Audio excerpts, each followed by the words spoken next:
Hey, this is Jordan broadcasting from W.O. Smith Music School. Or at least it looks like I'm in W.O. Smith, doesn't it? Well, I can't be there right now, and neither can you, so we are going to be doing music lessons online. Let me get rid of this background really quick. There we are. I'm here in my home studio right now, and I wanted to make this video today for those volunteer teachers and students who have opted into taking music lessons online.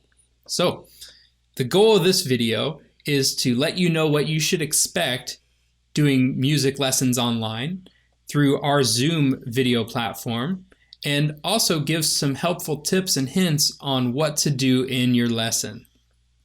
I had a drum lesson with my student Jonah today. Let's take a look at what it looked like getting into the lesson and what we did during the lesson.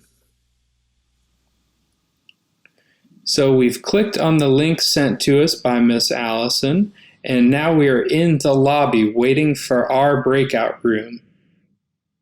So there's the dialog box for the breakout room. Jonah and I are both clicking on Join Breakout Room, and now we're being transported into our own classroom, kind of like going into your own class in W.O. Smith. So now we've arrived in our own breakout room, and it's just Jonah and I in our lesson. So we're just talking and catching up on what's been going on in each other's lives at this crazy time. And I'll walk you through some of the interesting features and helpful hints for using Zoom. One of the helpful features in Zoom is the view mode. So there's speaker view and gallery view. So gallery view is side by side, and speaker view is where one person is highlighted and your video goes up to the very top and it's much smaller. If you need any help once you're out in your breakout room, you can highlight on the lower toolbar, Ask for Help. Once you click there, it will notify the staff member that's online at that point, and they will drop into your breakout room to give you some help. There's a very helpful feature when teaching called screen sharing. So you click on Share Screen in the bottom toolbar, and from there you can open any of the windows that you currently have open on your computer. So for instance, I could share my calendar, I could share whatever's up in Google Chrome, perhaps a YouTube video, or I could share this PDF document that I have up. You can even use a whiteboard by clicking on it and hitting share, and from there you treat it just like a regular drawing board where you can draw on screen. So here you are. From there, if you want to exit screen sharing, you can hit stop share, and then you're back to your video. Adjusting the audio settings might be very important for your lesson, especially if you play a loud instrument like drums or perhaps trumpet. So in order to adjust the audio settings, you go down here to where you see the microphone in the bottom corner, and you click this up arrow. From there, you can click into audio settings. You can adjust your microphone volume. You can have it automatically adjust for you. And one of the features you need to know about if you're a drum instructor is under Advanced. If you click into Advanced, Suppress intermittent background noise needs to be disabled. If it is left on, you won't be able to hear your drum student after about a second of them playing, because after that it detects that it's very loud and it tries to clamp it down and get rid of that sound.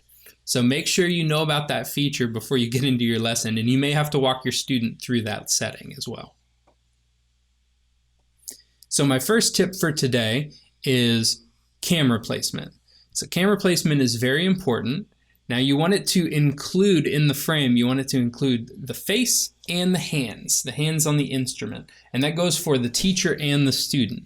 So everything should be visible on both ends. That way the teacher can see the student and help correct, and the student can see the teacher for demonstrations. I would also suggest wearing headphones. Headphones will allow you to hear directly what your student is playing or what your teacher is playing, rather than only hearing what's going on in your own room. Having a quiet room to run your lessons in is also very helpful.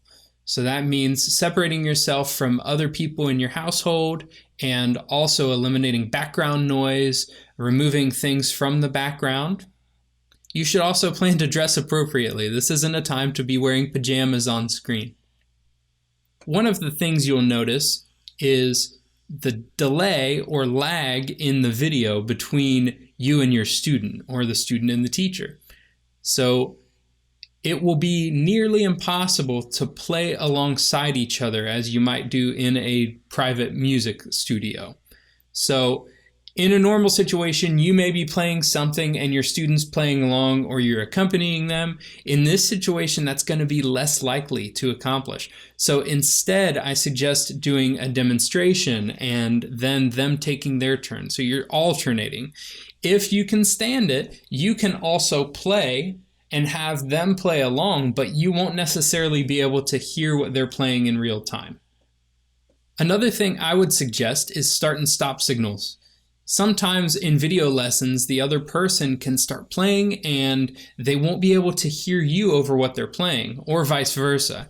If you're playing and you're also talking, they won't be able to hear. So sometimes signals are very helpful. I like to use stop, and this is keep going. And then start, you can just count them in like you normally would in the classroom. I strongly suggest organizing lesson materials in advance. So that means sending them lesson materials and you having an exact copy of the lesson materials that you're going to be using. So for instance, today in my lesson, I sent a Dropbox link to my student Jonah, and he and I were both looking on our smartphones at the same time. So we had our cameras on our computers going, but we also had our smartphones going on the side, so that we both had access quickly to look at what we're talking about, right? So, we're playing the top groove on this page. So we're on groove sheet 3, the top groove. Sometimes that's difficult with physical copies of books. So do what you can, be flexible, and understand that sometimes this isn't going to be ideal. I hope you found this helpful, and I hope to see you all again soon on Zoom for our online private lessons. Take care.